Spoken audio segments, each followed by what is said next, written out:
Hello, Algebra. Now that you've learned how to find uh, the solutions to quadratic equations using factoring and the zero product property, and then we also learned how to identify some even simpler quadratic equations that can just be solved by taking a square root, we're going to look at another way to solve quadratic equations that can be really helpful, especially if you're struggling with the factoring or if the answer is not nice and pretty and perfect. For example, if your quadratic expression does not factor, this way will help you still be able to find the answers to the quadratic equation. Let's get started. Again, today we're going to talk about a method of solving quadratic equations called the quadratic formula. And before we get into that, I want to look back at what we've done the last few lessons. These are all quadratic equations. We know that because they have x squared terms as kind of the highest exponent term, or in this case, b squared.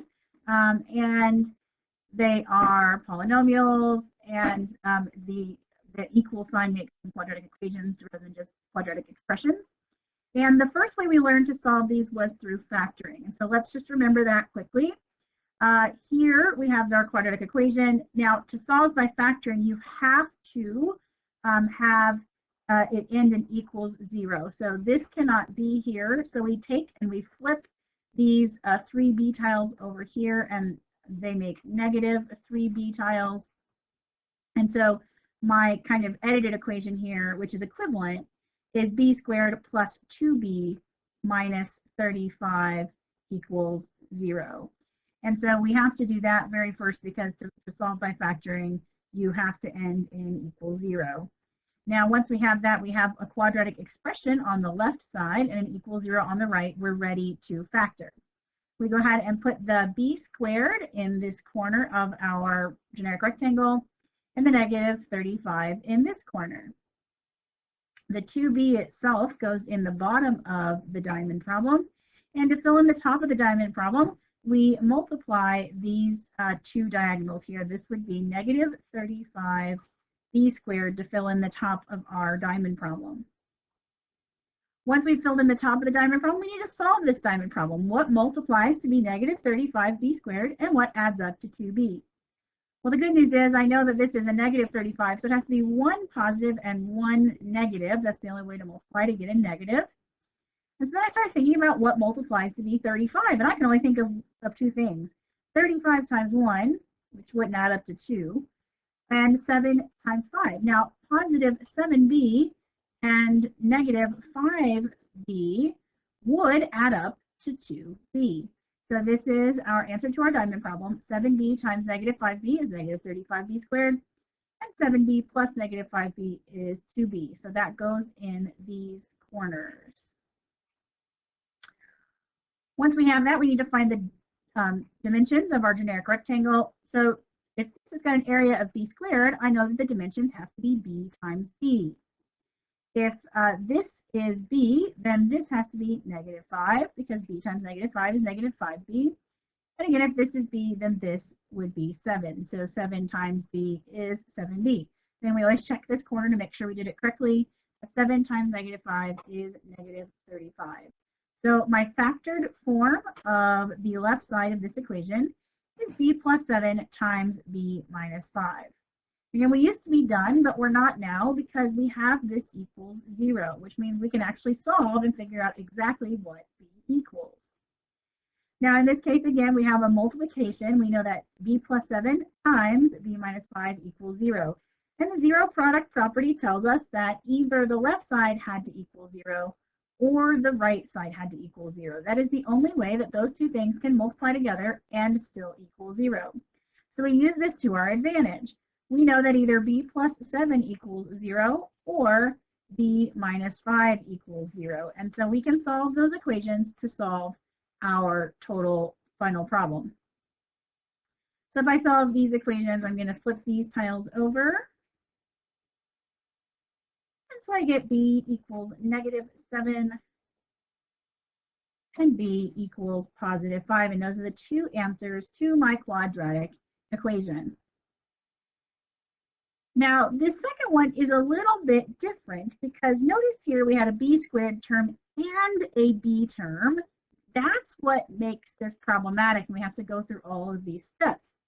Here, notice we have an x squared term, but we don't have an x term. And so if you're in that situation where you have the x squared term but no x term, you can actually make this a lot more simple, and you don't need to go through all this process. You can actually just treat it kind of like you're solving a normal equation until you get to the very end. We don't have to do all this factoring. We can try to kind of isolate this x squared and then use square roots to finish. This is what we did in our lesson yesterday. So the first thing I would do if I was going to do this is flip this negative 25 tiles over to the right. So that gives me 3x squared equals 75. This is great, but I don't want to know about 3x squared. I want to know about a single x squared. So I'm going to divide by 3. It gives me x squared equals 25. Sorry about that, I didn't write. Let's see, x squared equals 25. So then I'm going to try to find x, because I don't want to know x squared, I want to know x. So I have to get rid of this square. So we can do that by using a square root, because they're opposite. Just like we use a plus to get rid of a minus, a times to get rid of a divide, we can use a square root to get rid of a square. So the obvious answer here is x equals 5. Most people know that 5 squared is 25. 5 times 5 is 25. But there is a second answer that people often forget, and that is negative 5. And that's because negative 5 times negative 5 is also positive 25. So just be careful that when you're using square roots to solve these, that you do not accidentally miss out on that negative solution. Now these are all well and good, but there's another way to solve this that some of you might prefer. So let's look at why we need another way. And that's because sometimes neither of these ways work. So here we have 2m squared minus 17m minus 13 equals negative 10. I'm going to try to solve it with factoring. Reason I need to do factoring is because I cannot use the square root method with an m term here. Again, for factoring, I need this to equal 0. So I'm going to flip that over. And I'm going to have 2m squared minus 17m minus 3 equals 0. That's because negative 13 plus 10 is negative 3. So again, I know my 2m squared goes here. I know my negative 3 goes here. My negative 17m goes at the bottom of the diamond problem. And this product, negative 6m squared, goes at the top of the diamond problem. So now I'm trying to figure out what multiplies to the negative 6m squared and adds up to negative 17m. So again, I know one has to be positive and one has to be negative. That's the only way to get a negative product at the top. And so what I want to do is come to the side and think about all the things that multiply to be negative 6m squared. So what are all my options for the left side and the right side of this diamond problem? Well, it could be, again, we know we need one positive and one negative. So it could be positive 1m and negative 6m. That makes negative 6m squared. But that doesn't work out with adding up to negative 17m. It could be positive 2m and negative 3m. That multiplies to be negative 6m squared. But doesn't add up to negative 17m. And so we got to think about what are all the rest of my options. I could have a positive 3m and a negative 2m, again, because those multiply to be negative 6m squared. But that doesn't add up to negative 17m. I can't have a 4m because it doesn't go into negative 6m. Can't have a 5m because it doesn't go into negative 6m. But I could have a positive 6m and a negative 1m.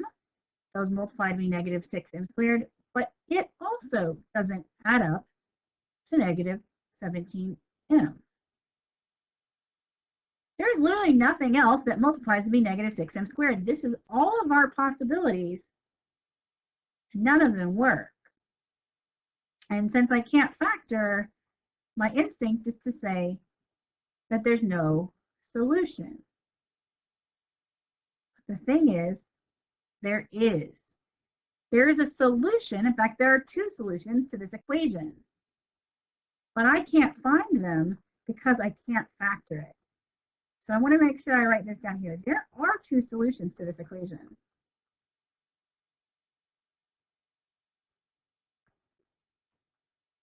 They're decimal values. In fact, they are what we call irrational decimal values, but they do exist. The reason we can't see them, we can't find them, is because we can't factor. Doesn't mean they don't exist. So factoring has its limitations. So if we go back, I'm going to go back to the last slide for a second. Factoring was one method we've used. We just learned it has limitations. We already know we can't use square roots unless there's no x term. So both of the two methods we've already learned have limitations. But the new method we're going to learn, called the quadratic formula, has no limitations. In fact, this is what most people use for most of these problems. It can be used on any quadratic equation as long as it ends in equals 0. And it will always give you an accurate answer every time, even if you struggle with factoring, even if there's an x squared term or an x term or no x term, regardless of the problem, as long as it's a quadratic equation, the quadratic formula will solve it. We'll talk as we go along about some of the challenges of using the quadratic formula, but this tends to be what becomes people's favorite way to solve these problems because it's straightforward and it's the same every time, no matter the problem. So let's look at how this quadratic formula works. So you'll notice on the last, actually, let me go back here. You'll notice that this quadratic formula works when we have, again, this equals 0 at the end. And I want to point out that it works when we think of it as ax squared, meaning we call a the coefficient of the x squared term. Bx, we call b the coefficient of the b term, like how many x tiles there are, and c is the constant without a variable on it. So how many single one tiles do we have? We're going to use these values, a, b, and c. We're going to plug them into the equation, and then all we have to do actually is follow order of operations. It's very straightforward. I want you to see what that looks like in action. So again, before you can use the quadratic formula, you do have to make sure that your equation ends in equals 0, and we are there. We end in equals 0, so we are ready to use this quadratic equation to solve the problem. Again, it's up here in the top right if you need to look back and reference the equation itself. By the way, you are never expected to memorize this in every state test I've ever seen. Includes this on its formula sheet. You just need to know when to use it and how to use it. You don't actually have to memorize the pieces itself. So I will link you to, at some point here, a sing-along song that my husband and I recorded to help you memorize this formula as well. So again, to do it though, we need to know the values of a, b, and c. We need to plug in these values. And so a is the x squared coefficient. So how many x squared tiles do I have here? Well, I only have 1. So my a value is 1. B is the x coefficient. How many x tiles do I have? Well, there's -5 here. So my b is -5. And my c is the constant. What's the number of tiles that don't have x squared or x? And that, in this case, if you're very careful, is -14. So I have a is 1 because it's 1x squared. B is -5 because it's -5x. And c is -14 because that's the constant. So once I know a, b, and c, I am ready to plug into this equation. So I have x equals -b. So I'm going to plug in the b term here. That b term is -5 plus or minus the square root of b squared. So I've got b again here. B is -5, and then notice again that it is squared. So I put my little squared sign there. -4, this part is always -4. And then it tells me to take it, multiply it by a, which is 1, and then by c, which is negative 14. So all I'm doing this first time through is plugging in these values. On the bottom, it tells me to take 2 times a, which in this case is 2 times 1. So again, this first time through, I am just plugging in these values. Now, I do want to point out to be very, very careful with that very first thing you plug in, because my formula has a negative sign in it, and then my b value. Well, my b value also has a negative sign. So notice I have 2 negative signs here to indicate the one negative that comes from the formula itself and the other negative that comes from the b value. The cool thing about quadratic formula is, like, once you've actually plugged in these values, all we have to do here is very, very carefully follow the order of operations. Now, that is trickier than it sounds because this is a very complicated order of operations problem, but literally everything is done at this point. We just need to figure out, what does that actually equal? I mean, all that you see in there is adding, subtracting, multiplying, dividing, and square roots. Like, we know how to do all of those things. What you need to be careful here is about what order to do those things. And I'm going to tell you that there are a lot of places here that you could mess up. And as we go through, I'll point out some of the places where people commonly make mistakes. I already pointed out a common error is in this double, when you have this double negative here, because again, one negative came from the formula, one negative came from the b value. So the first thing I'm going to kind of go through and do is, what can I do? What can I see and what can I do? So a negative 5 is redundant. I wouldn't write that. I would just write positive 5. So that's the first thing I'm going to do, is simplify this if I can. Then I have this plus and minus sign, a square root sign, and then I see negative 5 squared. Now, negative 5 squared means negative 5 times negative 5, and that is positive 25. That is a very common place where people make a mistake, because if you're not careful and you don't put the parentheses in your calculator, it may give you a wrong answer. So again, be careful that this is a negative 5 times a negative 5, which does make a positive 25. Then I suggest that you actually do all of this at once. This is a negative 4 times a 1 times a negative 14. And I suggest that in your calculator, you just put that all in at once. Negative 4 times 1 times negative 14. What you're going to see is that I got a positive 56. Now, that's positive because there are 2 negatives here multiplied together. So I'm going to write plus 56 to indicate that this whole piece comes out to a positive 56. And last but not least, on the bottom, I can see that 2 times 1 is 2. So again, the first pass through, I kind of approached 3 areas. I simplified this. I simplified, sorry, 4 areas. This, and this. So I kind of broke it into 4 chunks and simplified each of those chunks at once. Now, the next thing that I can do is simplify what I have left. Now, the first thing I'm going to have to simplify is this piece under the square root. So there's nothing much I can do yet with my 5. There's nothing much I can do yet with my 2, but I can add 25 plus 56. So 25 plus 56 comes out to 81. So then I go, okay, well, what can I do next? Well, I know what the square root of 81 is. Square root of 81 is just 9. Notice when I take the square root, I get rid of the symbol because I already took it. And the square root of 81 is just 9. Now, this plus or minus sign comes in because we just talked about in the kind of our previous problems that the square root of 81 actually can be positive 9 or it can be negative 9. And so we use this plus or minus to indicate that it actually is both of those answers. Now, what on earth do I do with a plus or a minus sign? Well, you'll see my next piece has 2 answers here. That's because we're actually going to both add and subtract on top of that equation there. 5 plus 9 gives me 14. 5 minus 9 gives me negative 4. So I'm actually going to do both of those operations separately.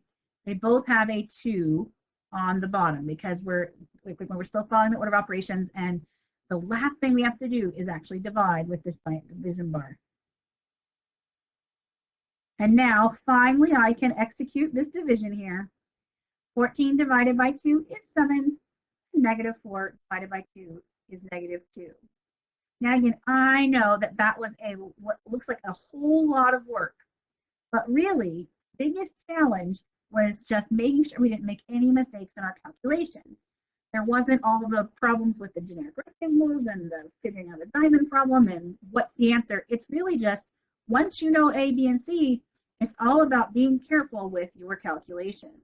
So some people really like this because it's much more straightforward. And as I said earlier, it works on every single problem, regardless of whether it's factorable or whether it has x terms or x squared terms or anything.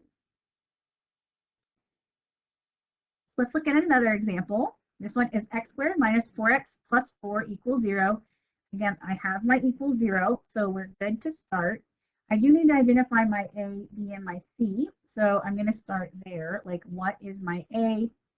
My A is 1 because there is one x squared tile. My B is negative 4 because there are negative 4 x tiles. And my C is positive 4 because there are 4 1 tiles. Once I know my A, B, and C, which again just comes right out of those numbers, then I'm ready to go ahead and plug them into my formula here. Again, I'm going to circle this so you can remember where we're referencing. We start with our x equals, and then again, I have a negative sign that always starts my formula, and then I plug in the b value. The b value in this case is negative 4. I have a plus or minus sign, a square root sign, and then I plug in the b value again. That's negative 4. And then I have a squared symbol, a minus 4, and then I plug in an a and a c. The a value is 1, the c value is 4. And then last but not least, I have one more thing to plug in, and that is on the bottom of the fraction, I'm going to take 2 times the a value, which in this case is 1. So again, we're just taking those numbers straight out of this equation, and we're plugging them straight into this formula. After that, it is all just about being careful with your calculations as you go to make sure you don't make any silly mistakes. So first here, again, this is a negative 4, which makes a positive 4. This, again, a common area of challenge is negative 4 squared. That means negative 4 times negative 4, which is positive 16. Again, if you do not put the parentheses in your calculator, it may give you the wrong answer. Then I do all of this at once, and this is another mistake, place that people make mistakes commonly, and that is because sometimes they forget the negative or they make a mistake as they multiply. So this is negative 4 times 1 times 4. Negative 4 times 1 times 4 is negative 16. And then on bottom, 2 times 1 is 2. So it's being very deliberate and careful as you go through and calculate those 4 areas. Then after that, it gets a little bit easier because we have our 4 and our 2 that we're not ready to deal with. But guess what? I know what 16 minus 16 is. It is 0. Once again, I'm not quite ready to deal with that 4 and the 2, but I do know the square root of 0. The square root of 0 is 0. Once I have that, I'm ready to deal with my plus or minus sign. Again, I'm going to add and I'm going to subtract. 4 plus 0 is 4. 4 minus 0 is also 4. Again, I wasn't quite ready to deal with my 2 on bottom. Last but not least, I'm ready to divide. 4 divided by 2 is 2, and 4 divided by 2 is 2. This is an example of where we actually only have one answer because both of the answers came out the same. That only happens when you take the square root of 0 here. Let's look at yet another example. We're going to just keep going through. I want you to see all the different things that might happen as you work through. Once again, it ends in equals 0, so we are ready to start looking at our A, B, and C values. A here is 2 because that's the number of x squared tiles. B here is negative 3 because that's the number of x tiles. And C here is -5 because that is the number of singleton one tiles. I'm ready to go ahead and stick those straight into this formula up here, starting with a negative sign, and then my B value will get plugged in. My B value here is -3, plus or minus the square root of B squared, that's -3 squared, minus 4 times A. Guess what? A here is 2, and times C, which is -5. Then on the bottom, 2 times A, which in this case is 2 times 2. So here, again, I'm going to go through those 4 sections and very carefully evaluate them, figure out what they're worth. -3 is really a +3. I have my plus or minus sign, my square root sign that I'm not ready to deal with yet. But I can do -3 squared. -3 squared, if I'm really careful, means -3 times -3, which is +9. Then I'm ready to do with this whole big chunk here. Again, be very careful that this is a -4 times 2 times -5. And that comes out to +40. On bottom, 2 times 2 is 4. Now I'm ready to go ahead and add these together. Again, my 3 and my 4 aren't ready to be dealt with, but I can take 9 plus 40. That's just 49. My 3 and my 4 still aren't ready to be dealt with, but I know that the square root of 49 is 7. And finally, I'm ready to deal with this addition and subtraction. 3 plus 7 is 10. 3 minus 7 is -4. Both of those, though, still have a 4 on the bottom. Now, I could leave this as a fraction of 10/4, reduce it to 5/2 if I wanted, or in this case, it does come out to a nice decimal of 2.5. You're welcome to do that as well. And -4 divided by 4 is -1.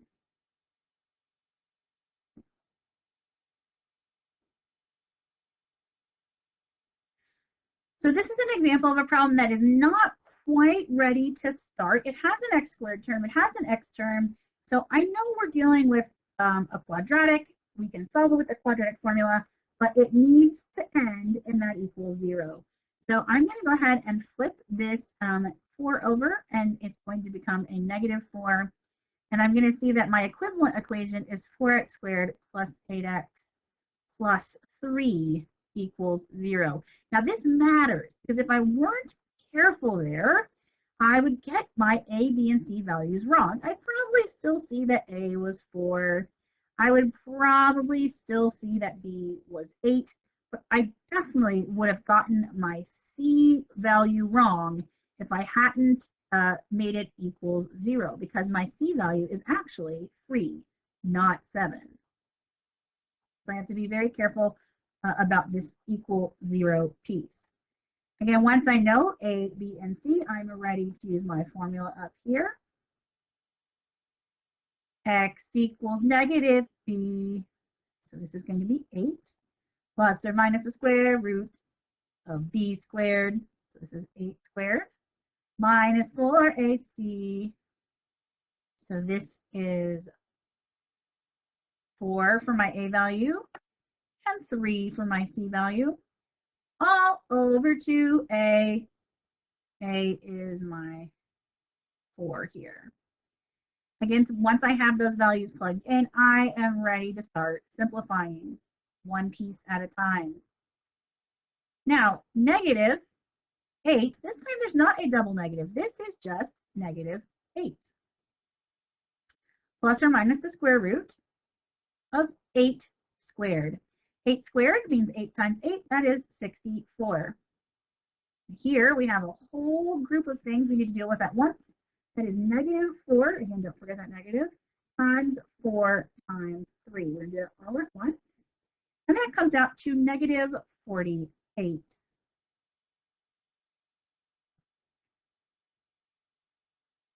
On the bottom, we have 2 times 4 to deal with, and that is 8. Again, I can't really do anything with my -8 or my 8 yet, but I can take 64 minus 48. 64 minus 48 is 16. Still not ready to deal with that -8 or that +8 yet, but I can deal with the square root of 16. The square root of 16 is 4. Now I'm ready to use my addition and subtraction sign. -8 plus 4 is -4. -8 minus 4 is -12. There is an 8 on the bottom of both of these. Now again, I could happily leave these as fractions. I'm going to do that right now. Or I could go ahead and make them into decimals if the decimal is nice and pretty. -4/8 is the same as -1/2. Again, that'd be -0.5 if you wanted to make it a decimal. -12/8 is -3/2, or -1.5 if you wanted to leave it as a decimal. One last example here. I wanted to give you one without this. I used those templates to help me work through and make sure I could fit my work into the appropriate space. But I did want to show you an example of what it looks like when you don't have that template, and you have to be very careful about how to put your values into the quadratic formula. So again, I have to start with equals 0. And right now I don't have an equals 0, I have an equals -4. So I'm going to have to flip that over, and that's a +4. Now there is no other constant on the left. So this is just 5x squared plus 9x plus 4. It's really just those one tiles went over to the left instead of the right. When they flipped over to the left, they become +4. So my A value is 5. My B value is 9, and my C value is 4. Again, if you weren't careful, you might think your C value is -4. You've got to make sure you do this step of equaling 0 before you identify your A, B, and C. Now again, I'm going to go through my formula here very carefully, making sure I don't miss any pieces and making sure that I'm plugging in those values where they belong. So I start with x equals. Then I have a negative sign. Now I'm supposed to plug in my b, that is 9. Then I have a plus and minus sign.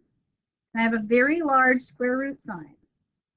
Then I'm supposed to plug in b again, that's 9. Then I have a squared sign, a -4. I'm supposed to plug in a, which is 5. And I'm supposed to plug in c, which is 4. Notice I'm putting parentheses around everything I plug in because it really helps with the calculator, making sure that everything goes appropriately. Then I have a giant division bar, a 2, and I'm supposed to plug in an a of 5. So I just really carefully worked through each piece. Now again, I gotta simplify those 4 main chunks. So again, if I start at the beginning again, that's going to be x equals -9. It's just going to be a -9. And I have my plus or minus sign, my square root sign. 9 squared is 9 times 9, or 81. And -4 times 5 times 4, again, don't lose off the negative. -4 times 5 times 4 comes out to -80. And then we have our giant division bar. And on bottom, 2 times 5 is 10. Okay, keep going. Now I can, I still can't do anything with my -9 or my 10. So I'm going to go ahead and leave those alone. I also have my plus or minus sign and my square root sign. But I do know that 81 minus 80 is 1. And then I can go ahead and keep going here. Let's see. Again, my -9 and my 10 are not ready to be addressed yet.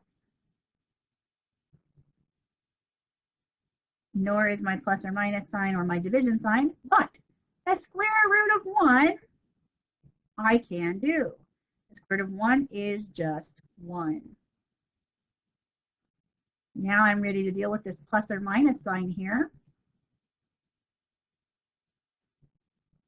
And that ends up breaking me into two answers here.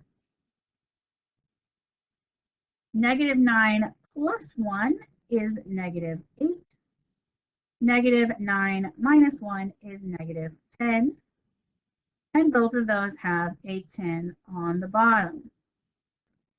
Again, we can do these as decimals or fractions depending on what you prefer, and as long as the decimals are kind of nice and not going on forever. So -8/10, if you wanted to do a decimal, would be -0.8, and -10 divided by 10 would be -1. Again, I really want to emphasize that there are a lot of places to make a small mistake here. Just because you're getting these problems wrong does not mean that you don't know what you're doing. It's just that, you know, when we're looking at these digital formats of assessment, there's no room for error, right? The computer is either going to tell you you're right or it's going to tell you that you're wrong. It doesn't have the nuance that I would have if I were grading your assessment to say, look, you know what you're doing, you just forgot a negative. Or you know what you're doing, you just multiplied wrong. So I really encourage you, if you miss the problem, not to beat yourself up, but instead to look really closely on IXL at what it's telling you you did wrong and try to figure out where you made a mistake. And I think that most of you will realize that your mistake is probably quite small. Again, that's why we're using IXL as of late more than EdSite, because with these problems, as they get longer and longer and there are more places to make mistakes, I really like how IXL is able to show you what the correct answer was and what you should have done versus EdSite, which is just going to tell you right or wrong. So for today, your job is to go on to Clever, go to IXL, and look for, in the top right corner, it should tell you that you have skills recommended to practice. And one of those skills is called solving quadratic equations, solving quadratic equations using the quadratic formula. And again, every time you use IXL, remember that there is no like beating IXL. It has almost infinite practice problems. Just try a few until you feel comfortable. Look to see what you think is easy, what's difficult, so you know what to ask questions about. Have a great day.